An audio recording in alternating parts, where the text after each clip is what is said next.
ngalangkungan nyata pitulung Gusti digiringkeun ku hidayah Allah, digiringkeun ku taufik di Gusti Allah, digiringkeun nyata ku rahmat Allah Ta'ala.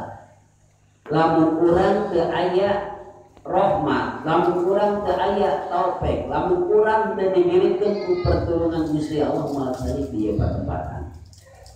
Tadi teh kaya Allah digiringkeun sangkan eta jalmi salalamat nyaeta ulah cari laka. Kaya Allah maksa.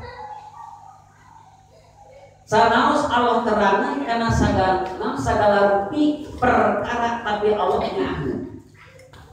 Nah, kudu aya urang kudu sholat, kudu urang kudu ibadah, eta teh sangkan bada melanana Gusti Allah